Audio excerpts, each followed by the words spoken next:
যদি বাড়িতে বসে পেয়ে যাও বই কলেজ স্ট্রিটের মতন ছাড়ে, তাহলে কষ্ট করে আসবে কেন কলেজ স্ট্রিটের মোড়ে? এখন আর বই অর্ডার করার খুব সহজ পদ্ধতি, কোথাও ছুটতে হবে না, হোয়াটসঅ্যাপে শুধু ফটো পাঠালেই তোমাদের বাড়িতে বই চলে যাবে।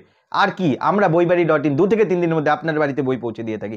সাতরা প্রকাশনী থেকে এই বইটি জীবন বিজ্ঞান ও পরিবেশ পরিচয় ক্লাস 9, 10-এর সমস্ত বিষয়ের সমস্ত সাবজেক্টের বই কিন্তু তোমরা আমাদের থেকে পেয়ে যাবে। আজকে যে বইটি নিয়ে এসেছি সেই বই নিয়েই কথা বলি, অন্য বাদবাকি বইও কিন্তু তোমরা হোয়াটসঅ্যাপে ফটো পাঠালে দাম ডিসকাউন্ট জানতে পারবে। এই বইয়ের দামটা 500, 159 টাকা, 159 একদম নতুন সংযোজন, মানে নতুন এডিশনের বই কিন্তু আমাদের থেকে সবসময় পাবে। এই বইটির সূচিপত্রটা তোমাদের দেখাতে থাকি, তার সাথে কিভাবে অর্ডার করবে তোমাদের বলে দিই। আমাদের স্ক্রিনে দেওয়া যে নাম্বারটা রয়েছে সেই নাম্বারে তোমরা যদি ফোন করো, এই বইয়ের নাম বলো, সঙ্গে সঙ্গে ডিসকাউন্ট দিয়ে তোমার বাড়ি পৌঁছে যেতে কত টাকা লাগবে জানিয়ে দেবো। বা সবচেয়ে সুবিধা হয়, আমাদের হোয়াটসঅ্যাপে যদি এই বইয়ের ফটো পাঠাও বা যে কোনো বইয়ের ফটো পাঠাও, আমরা সঙ্গে সঙ্গে ডিসকাউন্ট দিয়ে তোমার বাড়িতে বই পৌঁছে যেতে কত টাকা লাগবে জানিয়ে দেবো, এবং তোমরা হ্যাঁ বললেই অর্ডার হয়ে যাবে, তোমাদের বাড়িতে পোস্ট অফিসের মাধ্যমে বই